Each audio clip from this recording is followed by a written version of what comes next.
àwọn tó dá owó donation fún Muyideen ti ń jáde lẹ́yọ kọ̀ọ̀kan pé àwọn máa gba owó àwọn lọ́wọ́ Muyideen tó bá ti ta ilé tí wọ́n fi owó donation kọ́ fún wàhálà gidi òní Muyideen ti kó síra ẹ̀ lọ́rùn lórí ọ̀rọ̀ tó ń lọ láàrin òun pẹ̀lú Pastor Agbala Gabriel. Gbogbo ẹ̀yin tẹ́ bá ṣe wá darapọ̀ mọ́ ìkànnì DigiNaija television ẹ máa click lórí subscribe and follow button. Arákùnrin kan láti ìlú Amẹ́ríkà lẹ́rí tó ti di gbádàgbọ̀n wípé òun bọ̀ ní Nàìjíríà láti wá gba owó òun padà lọ́wọ́ Muyideen tó bá ti ta ilé ẹ̀. Torí láìpẹ́ ni a gbọ́ awuyewuye kan lórí ayélujára pé Muyideen ti ṣetán láti ta ilé tí wọ́n fi owó donation kọ́ fún un sínú Agbala Gabriel estate. Àwọn èèyàn tó wá dáwọ́ donation yẹn wọ́n ní àwọn máa gba owó àwọn padà báyìí o. Ẹ jẹ́ ká gbọ́ ọ̀rọ̀ látẹnu máa yìí. Mo ń lọ Nàìjíríà. Kí la fẹ́ lọ ṣe? Mo fẹ́ lọ bá Agbala Gabriel. Owó tá dá fún Muyideen gbà yẹn mo fẹ́ gba owó mi padà lọ́wọ́ ẹ̀. Mi ò lè fún Muyideen aláìmoore kí n fún lówó. Wọ́n kọ́lé fún, wọ́n sílé iṣẹ́ fún. Kí ló tún wá láyé ẹ̀? Wọ́n ní wọ́n fẹ́ ta lé yẹn. Mo wá fẹ́ lọ bá Agbala Gabriel bá owó mi mo fẹ́ gbà padà. Owó mi ò lè fún yín great woman being. Èèyàn tí ò moore kan fún lówó mi. Ó tún wá sàn láò tún sọ nonsense. Mo ń lọ bá Agbala Gabriel. Owó tí mo dá fún Muyideen gbà yẹn. Muyideen nìkan ni o. Mo fẹ́ lọ gbà padà. Mo fẹ́ gba owó mi padà.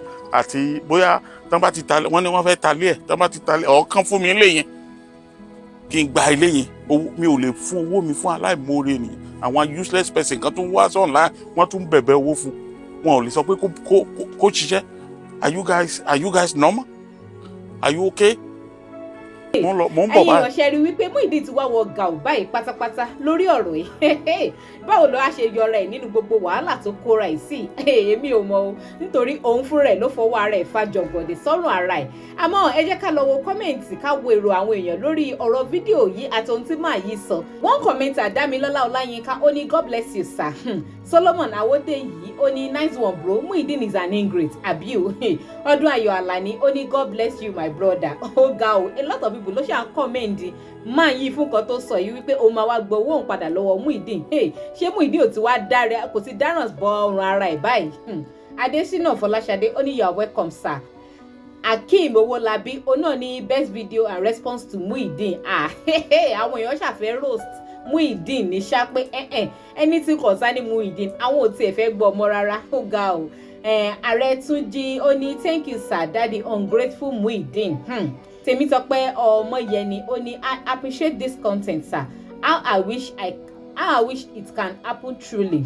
Àbí o àwọn èèyàn tún wish wípé kó ṣẹlẹ̀ gangan pé káwọn èèyàn gba gbogbo owó wọn padà lọ́wọ́ Muyideen. Muyideen ti wọ gàwó ó wọ gàwó. Tèmi Glow Beauty ó ní God bless you with this content sir. Ó ga o. Engineer Ọlábọ̀dé Ògúndójú ó ní this is how some human beings are ingrate. So leave him on God.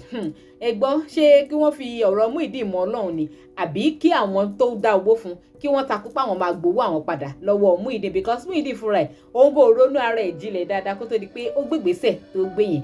Kí ni opinion tí ẹ máa jù sí comment? Ẹ má gbàgbé láti máa click lórí subscribe and follow button. Ẹ máa like and share this video. Thanks for watching.